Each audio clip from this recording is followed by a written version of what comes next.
اعوذ باللہ من الشیطان الرجیم بسم اللہ الرحمن الرحیم۔ ہم اپنے تمام ناظرین کو ہسٹری آف اسلام کے اس پلیٹ فارم سے خوش آمدید کہتے ہیں۔ ہم دعا کرتے ہیں اللہ تعالیٰ آپ تمام کو اپنے حفظ و امان میں رکھے، آپ کی جان مال عزت آبرو میں برکت ڈالے۔ محترم ناظرین، آج جو ہم آپ کو واقعہ بیان کرنے لگے ہیں وہ ہے قوم لوط پر اللہ کے عذاب کا واقعہ۔ محترم ناظرین، حضرت لوط علیہ السلام اللہ کے ایک برگزیدہ نبی تھے۔ آپ حضرت ابراہیم علیہ السلام کے دور زمانہ میں اہل سدوم کی رہنمائی کے لیے نبوت کے منصب پر فائز ہوئے۔ سدوم کے آس پاس 5 نہایت ہی خوبصورت شہر آباد تھے۔ یہ علاقے نہایت ہی سرسبز و شاداب اور قدرت کی فیاضی کا حسین شاہکار تھے۔ یہاں باغات کی کثرت تھی، لہلاتی کھیتیاں یہاں کی ضروریات سے کہیں زیادہ تھیں۔ اردن، شام اور اسرائیل کے درمیان بسا ہوا یہ علاقہ نہایت ہی زرخیز تھا۔ یہی وجہ تھی کہ آس پاس کے بستیوں کے لوگ بھی اپنی معاشی اور غذائی ضروریات کو پورا کرنے کے لیے ان بستیوں کی طرف آتے تھے، مگر یہ بات سدوم کے لوگوں کو بالکل بھی پسند نہ تھی۔ ان کے خیال میں ان کی بستیوں میں پیدا ہونے والے پھلوں، اناجوں اور سبزیوں پر صرف ان کا ہی حق تھا۔ وہ نہیں چاہتے تھے کہ دوسری بستیوں کے لوگ ان کے علاقے میں آئیں۔ ایک دن سدوم کے لوگ اس بات پر غور و فکر کر رہے تھے کہ باہر سے آنے والے لوگوں کو یہاں آنے سے آخر کیسے روکا جائے کہ ابلیس ایک بزرگ کی شکل میں ان کی محفل میں آیا اور کہا، اگر تم ان سے پیچھا چھڑانا چاہتے ہو تو میرے کہنے پر عمل کرو۔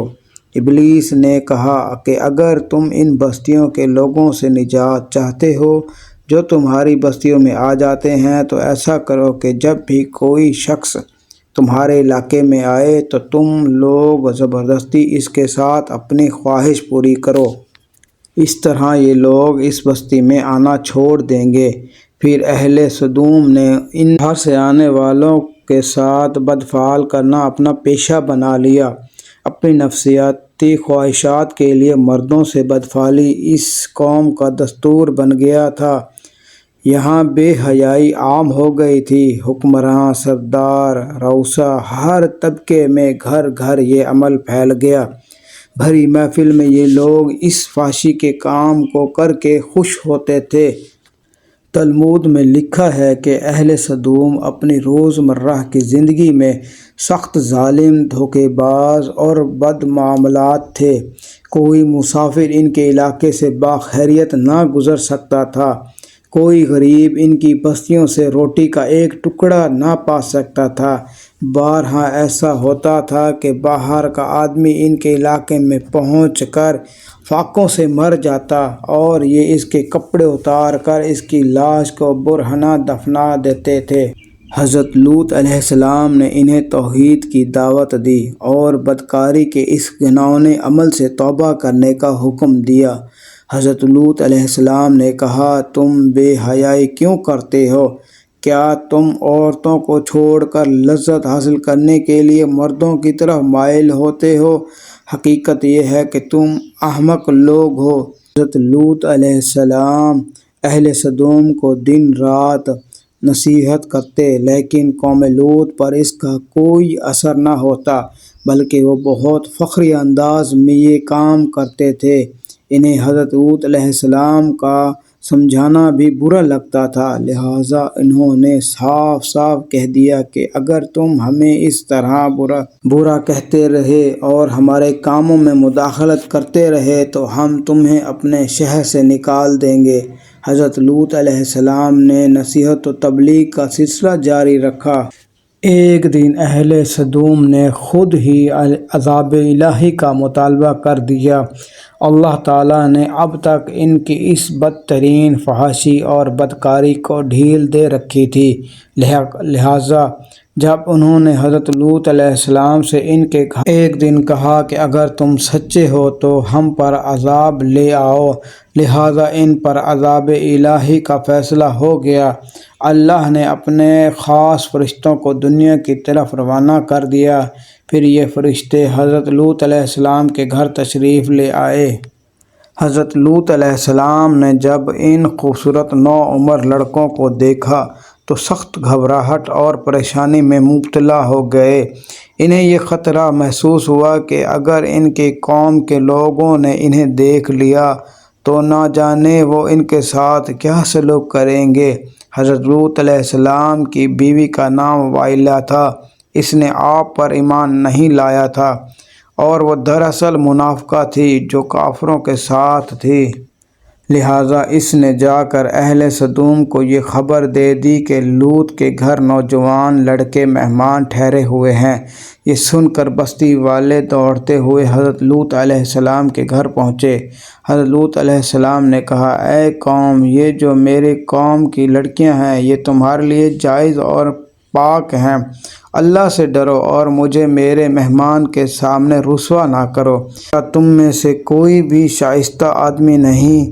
حضرت لوط علیہ السلام کی بات سن کر وہ لوگ بولے، تم بخوبی واقف ہو کہ ہمیں عورتوں سے کوئی حاجت نہیں اور جو ہماری اصل چاہت ہے اسے تم بخوبی واقف ہو۔ حضرت لوط علیہ السلام نے گھر کے دروازے بند کر دیے اور ان نوجوانوں کو ایک کمرے میں چھپا دیا۔ ان بدکار لوگوں نے آپ کے گھر کا گھیراؤ کیا اور ان میں سے کچھ گھر کے دیوار پر بھی چڑھنے کی کوشش کر رہے تھے۔ حضرت لوط علیہ السلام اپنے مہمانوں کی عزت کے خیال سے بہت زیادہ گھبرائے ہوئے تھے۔ فرشتے یہ سب منظر دیکھ رہے تھے۔ جب انہوں نے حضرت لوط علیہ السلام کی بے بسی اور پریشانی کا یہ عالم دیکھا تو حقیقت سے پردہ اٹھاتے ہوئے یوں فرمایا، اے لوط، ہم تمہارے رب کے بھیجے ہوئے فرشتے ہیں۔ یہ لوگ ہرگز تم تک نہیں پہنچ سکیں گے۔ ابھی کچھ رات باقی ہے تو آپ اپنے گھر والوں کو لے کر چل دو اور تم میں سے کوئی شخص پیچھے مڑ کر نہ دیکھے۔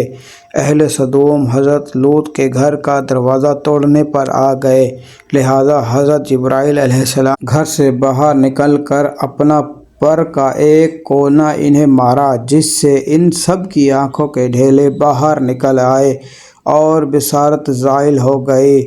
یہ خاص عذاب ان لوگوں کو پہنچا جو حضرت لوط کے پاس بد نیتی سے آئے تھے۔ حضرت لوط علیہ السلام حقیقت جان کر مطمئن ہو گئے اور اپنے گھر والوں کے ساتھ رات ہی کو نکل کھڑے ہوئے۔ اس وقت ان کی بیوی بھی ان کے ساتھ تھی، لیکن کچھ دور جا کر وہ واپس اپنے قوم کی طرف پلٹ گئی اور قوم کے ساتھ جہنم رسید ہو گئی۔ صبح کا آغاز ہوا تو اللہ کے حکم سے حضرت جبرائیل نے بستی کو اپنے پر سے اکھاڑ دیا اور پھر اپنے بازوؤں پر رکھ کر آسمان پر چڑھ گئے، یہاں تک کہ آسمان والوں نے بستی کے کتوں کے بھونکنے اور مرغوں کے بولنے کی آوازیں سنی۔ پھر اس بستی کو زمین پر دے مارا، جس کے بعد ان پر پتھروں کی بارش ہوئی۔